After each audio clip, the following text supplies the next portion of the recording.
So yeah, welcome to another episode of the Zamchat podcast. Of course, this is part 2 of the nutrition and health episode that we are having with nutritionist Mr. ROMMIE MWILA, who is also the president of the Nutritionist Association of Zambia and is also a consultant when it comes to nutrition. So part 1 we ended where we were talking about is it the keto the Banting diet. So in this part 2 of this episode, I want us to sort of look at more into how the role in which nutrition plays, especially when it comes to these non-communicable diseases, especially that we're seeing in Zambia now at the moment. A high rise in diabetes, a high rise in hypertension and cancer and stuff like that. Does nutrition play a bigger role, or let's say, does the food that we eat affect us negatively, such that we end up having, as people, you end up having these particular diseases? Yeah. I'll be making a plea again. Women usually cook a lot when it's time for Chilanga Mulilo. There's a lot of spoiling and cooking a lot of shima. If I was to die today, okay, this is me preparing for the time that I will die. Please, you should also repeat some of these clips to say this guy used to be a strong promoter of good eating. We don't need all that shima that people prepare. Okay, we need very little shima, and away from the joking, we need very little shima and very little carbohydrate. It could be rice or bread or whatever, or pasta. We need little of those on our plate, and majority of our plate should be vegetables because of the many advantages that are there. So what those do is that they help the body get the needed amount of calories. Each person has got an amount of calories that they need per day. For example, if my daily need of calories is 1,600 and I eat whatever I've eaten during that day, 3 lumps of shima for lunch and supper, another 3 on top of that, I had crazy habits of snacking on whichever food I find. What is going to happen? I'll go beyond the 1,600 need for me, and probably I'll be at maybe 2,600. So I have an additional 1,000 calories on my diet. So what that does is that it is going to be stored in my body around the abdomen as fat. Because if you look at my arms, they are lean. If you look at my legs, my thighs and all that, those are lean. Where do we have a problem? Around the abdomen. Why around the abdomen? It's metabolically not active, meaning it's mostly seated. The arms and the legs, they are always exercising, so they don't store up anything. The ideal place for storage in the body is around the stomach. And that excess 1,000 that I'm talking about goes to sit around the abdomen. Around the abdomen, that's where we find vital organs. We've got the liver, we've got the kidneys, we've got the heart, we've got the pancreas, we've got all those. So in those small spaces, we begin filling up those spaces with the excess calories for storage, because the body does not throw away energy, just like we used to learn in science. It is just converted from one form to the other. So the calorie will be converted from the form it was, the energy form, into fat. And the more we store around the abdomen, the more we see our pot bellies growing. Okay? And this is something that is usually advocated for during weddings, during chilanga. We are giving you a man that is, we should see he's bigger than this. We are promoting. That's why men are dying fast. The man behind the camera.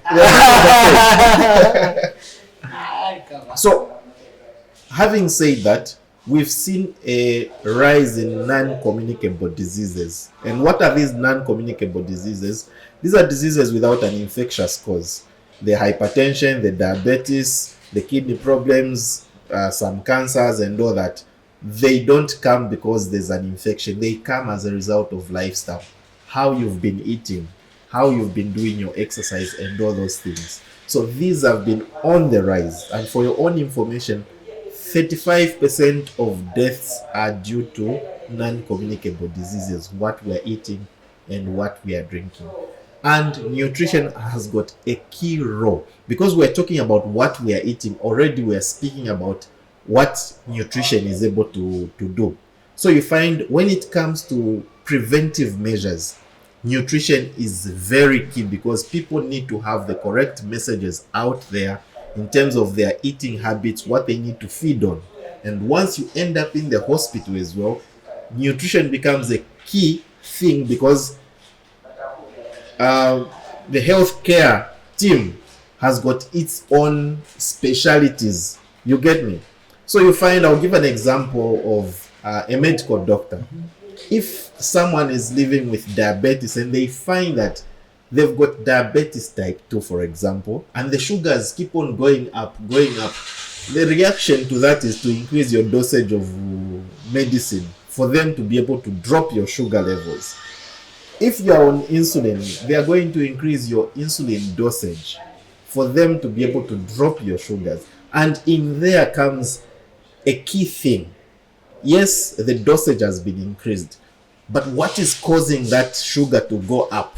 Have we addressed that problem? No, because your patient is eating carelessly.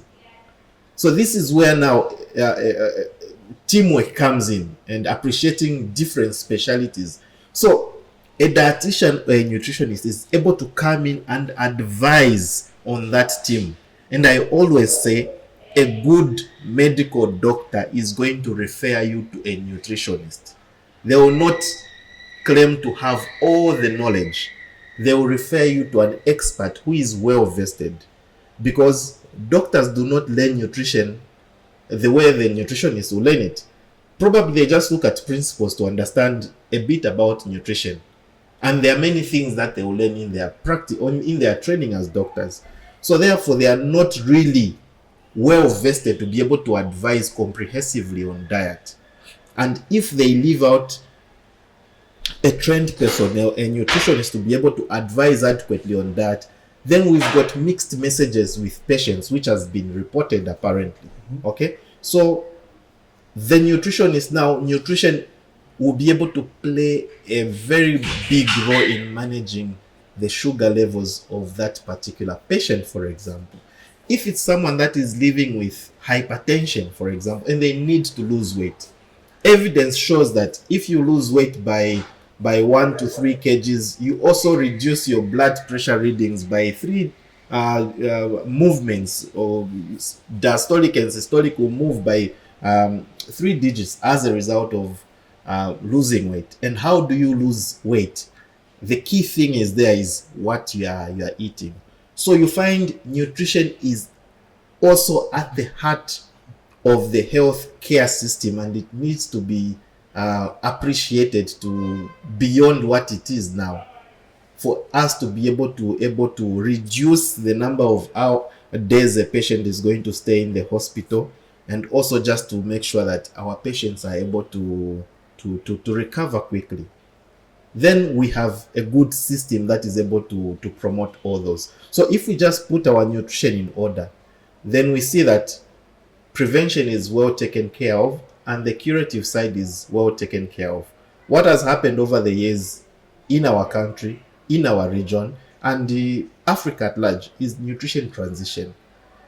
Growing up, we used to admire beggars just in movies. There was nowhere in Lusaka where we could find beggars.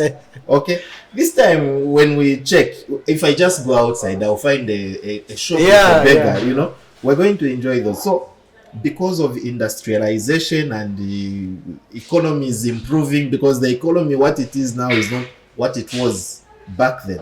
Because of these improvements that are happening and technology increasing, this time we can even boast of doing a lot of things on our phones We don't need to go to an internet cafe like we used to. So because of all these improvements in our society, we've seen a similar improvement in terms of the foods that we have, the quality or the value added to the food. We've seen food processed in a way that we never used to see, to appreciate it. Okay? So because of all these movements that have come in, we've seen people moving from one eating pattern to the other. Yeah. When I was growing up, we used to go in these compounds. I grew up in North Mid. I was born in North Mid and around the government flats there. And in the neighborhoods of North Mid near Rhodes Park School, there used to be these big trees, Misiniga. We used to go and climb fences of people and just to enjoy that fruit that would pack in plastics and eat. Do we see that now? No. There were small bushes, I think around North Mid. There was like a bush behind the flats there. We used to go and get masao there to enjoy. Do we see children of nowadays enjoying masao? No. Vibuyu. We used to make even juice from vibuyu. Get chibuyu, you break it, you get those seeds and put in water, you close it. The following day you come and take it, it's a drink, you enjoy. Those were good eating habits that we grew up from. But that was our time. We have grown up as parents, but we've abandoned that type of living. And what are we feeding our children now? It's the usual. The usual. We'll go and let's go and eat out. Pizzas, pizzas, shawarmas, and these are the foods that are happening. So there's been that transition in terms of what people are eating. They are eating more of highly refined foods and less of the less processed food. Yeah. During my time, I remember mom would actually boil vingove, dried maize, boiled in a pot, and that would be a snack. We keep on snacking. Like, we had good bodies, but we don't see that now because of time that industrialization. And you find these have been processed. The corn, the maize, has been broken, and they are making jiggies or papas out of that. This is highly refined, and there are a lot of things that have added to them. So you find children are now eating these that are less processed. I mean, they're highly refined, overly processed, and high in calories. So these have contributed into people getting too much calories. Sorry, I've spent more time on this, but because I wanted to hear so much.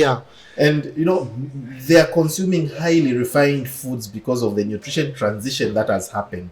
And to that effect, right now we've got children 5 years weighing 50 kg. You see them, you're like, where did we go wrong? What foods are we packing for our children as they go to school? These are highly sugar sweetened foods. Wow. 5 years weighing 5 years, 50 kg. 50 kgs. You look at them and you're like, how did we get here? Wow. Okay. So because of all this transition that has happened, we find we've also attracted these diseases that used to be in the Western world. But are these also more common?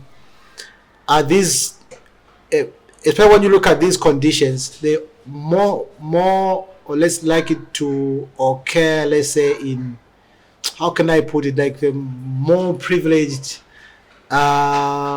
settings? Currently, it's mixed. It's mixed, eh? And I just wanted to also to find out, because for someone, say, who's watching this episode right now, for instance, if let's say they are diabetic, type 2 diabetes, and they're watching this episode and they are thinking, how can nutrition help me, for instance, in terms of managing the diabetes? Because I heard somewhere that nutrition alone can, even without medication, it can be used to manage diabetes. Is that true? And for somebody who's diabetic, what prescription in terms of nutrition can you give them right now that they can? That's the toughest question you've asked me, because I'm on camera, and some of these things we get to speak about them off camera. Yeah, but you see, the research that I did during my undergraduate training, I think I was looking at the effect of nutrition counseling on the glucose readings for people that are living with diabetes. And so it was a cohort study. I had people that I was studying from for 3 months, and it should be 6 months.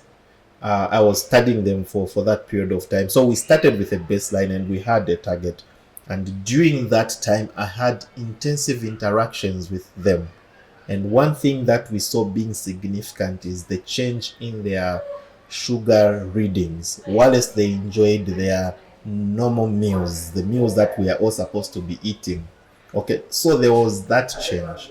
And again, these people were on the treatment. Okay, so there was that massive change, massive improvement in terms of their readings. I've come across some people during my practice, okay, who have opted not to take any medicine, even when glycosylated hemoglobin was very high. They just refused to say, I don't want to take medicine. Let us try diet. The highest I've had was 9.5 glycosylated hemoglobin. Straight away, you need medication. But this man refused, and I said, what is science trying to teach me? Intensively, we handled the nutrition part. And when we did a reversal of the readings, the glycosylated hemoglobin had dropped to 5.95. Wow. Which is now going from 9 to 5. 9 to 5. That was a massive move yes, off medication. And I got scared and I was like, what is science trying to teach us?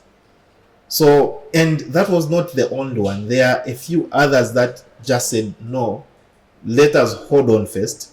Let us try that. If that works, then we'll continue with lifestyle changes.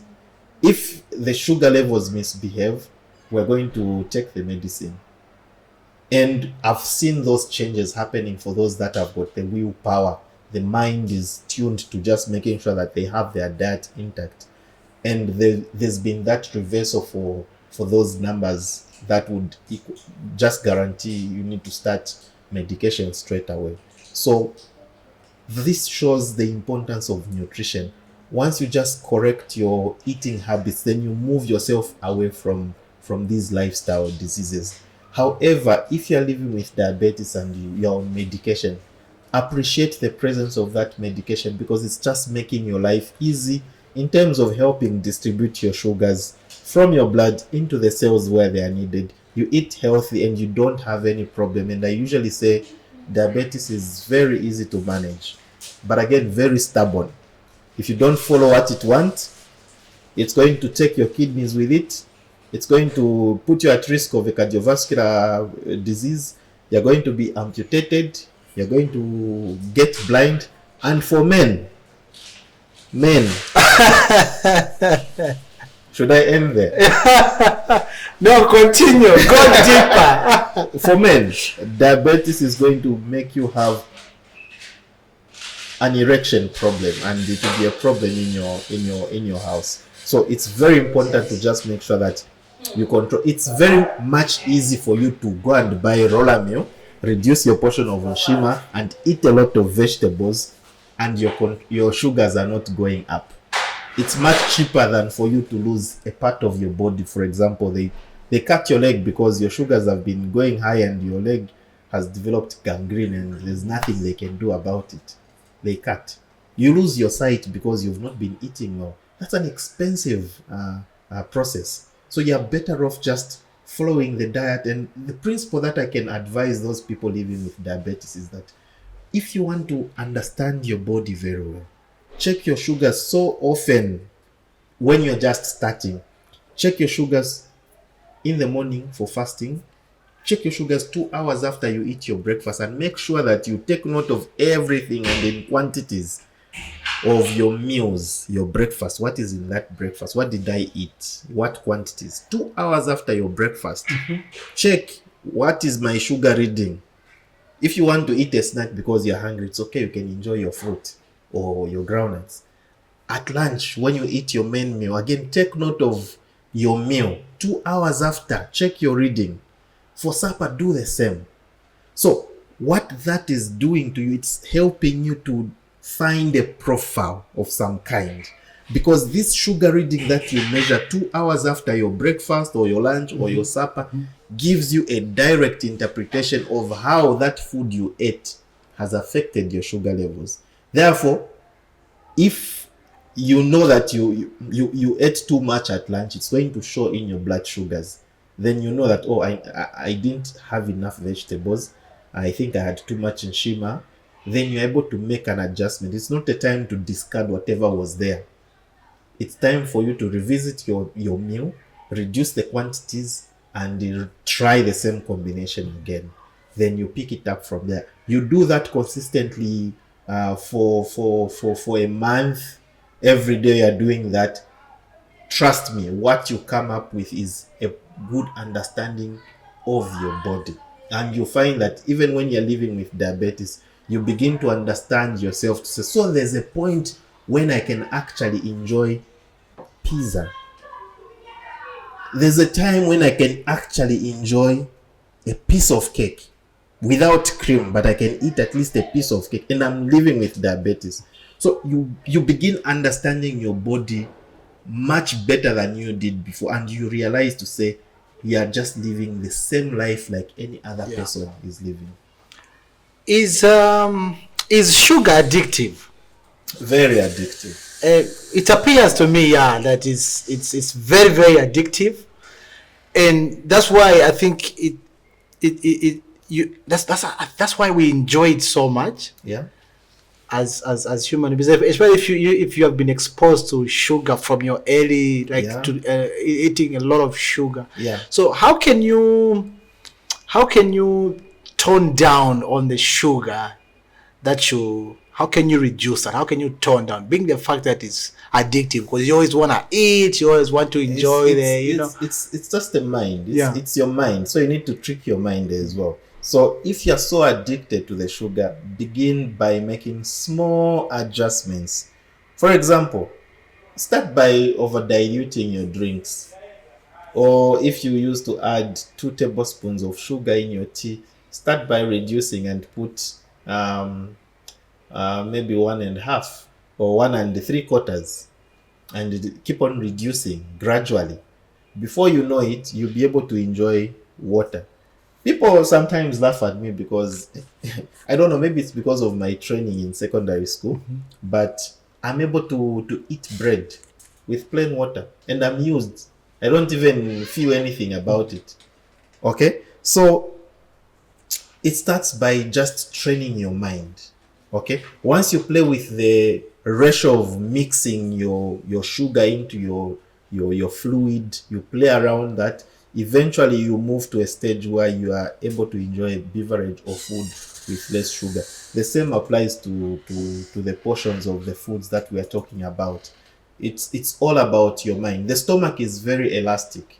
So because you put too much in it, it elasticates and becomes big, and it will be wanting to eat more. But the moment you reduce, it also starts shrinking, and it will be fitting those portions.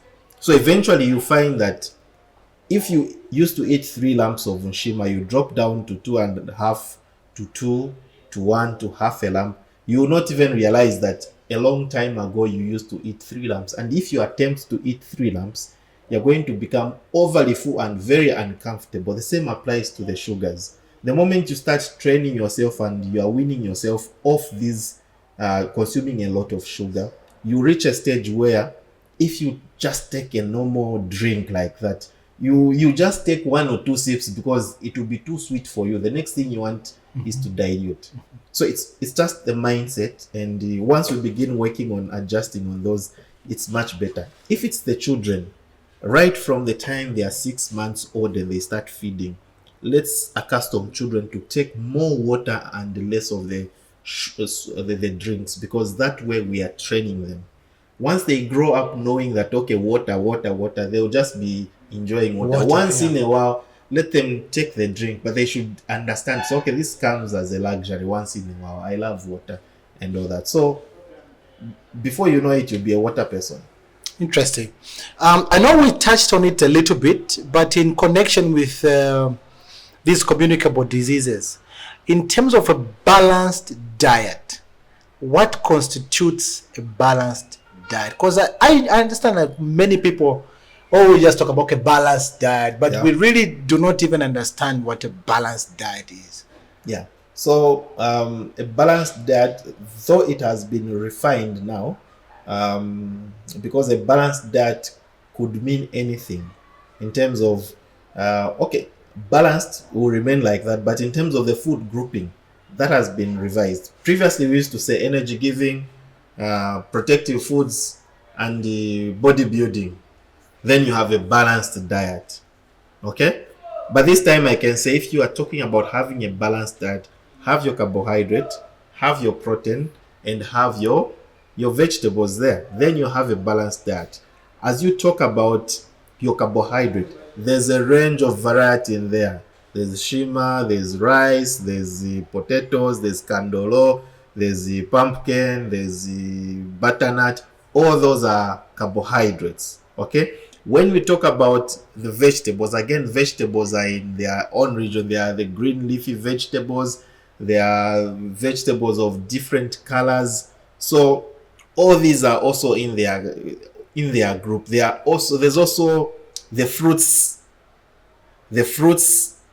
which work in hand with the vegetables. So these are providing the vitamins that we need. The carbohydrates are giving that. So again, the fruits, we find there's a wide range of foods in there. We have the legumes. The legumes are foods like beans, groundnuts. Those are high in protein. That's plant-based protein. So again, the legumes can be appreciated in our diet. So they qualify to be on the part of the proteins. And when we talk about the meats as well, the meats will also give us the protein, except it's animal-based protein. Then we also have the dairy, which also provides, they've got a dual role. They will provide us with some minerals, and also they will provide us with the protein. So ultimately, what I've discussed here are about 6 groups. Instead of just saying bodybuilding, energy, and the whatever, we're saying we need to have cereals, grains, tubers, and roots, which constitutes carbohydrates, because it's a variety. Okay, then we have vegetables, we have fruits, we have legumes, we have meats, we have dairy or dairy products. So these are the 6 groups that the country is actually advocating that when we are eating, let's ensure that our daily intake, at least we have a food from these every day on our plates. If we just look at as a plate as a whole, we are talking about carbohydrate, which is a big group. It's going to cater a lot of things. Protein, it can be plant-based, and we've got our vegetables, fruits or vegetables. So the portions on the plate needs to be intact. Once that is done, then we have a balanced diet and will not be lacking in terms of nutrients. Interesting, eh? How many minutes are we remaining? 30 minutes now. Okay. So I don't know how many. Well, I think we can wind up now. Okay. It's been an interesting conversation, and we can yeah. continue going on. It doesn't end. Yeah, it doesn't end. But maybe are there some of the things that you maybe wanted to say, or maybe in terms of sensitizing the community, sensitizing people out there, especially when it comes to nutrition? So when it comes to nutrition, one thing that I would like to sensitize or maybe advocate for is when you have a medical condition, there are a wide range of medical conditions that need nutrition intervention. I can't manage to mention all of them here. Take time to also just ask your doctor to say, is there a way that I can manage this condition using food? Is there an expert here who can help me, who's well vested in food to assist? Then they are going to refer you to a nutritionist to assist you with that diet. So whenever you have a medical condition, remember nutrition is at the key of everything else. Once we handle our nutrition, then we're going to improve the length of stay of our patients in hospitals. We're going to improve also the length of the illness, because instead of the condition becoming worse because nutrition is poor, they're going to get well fast because nutrition is intact. So a nutritionist is not someone that is going to cook food for you. A nutritionist is someone that is going to advise you on what you need to eat, how much you need to eat, and what that food is going to do to your body. Wow, interesting. There you have it. We were chatting with nutritionist ROMMIE MWILA about nutrition and also health. So like we said earlier, please remember to subscribe to our Zamchat Medical Podcast. We are available on Facebook. We are on TikTok. We are also available on YouTube. So please remember to follow us. And also thank you to the guy behind the camera, Bright Mulenga. Until next time, from the Podcast Junkie, bye.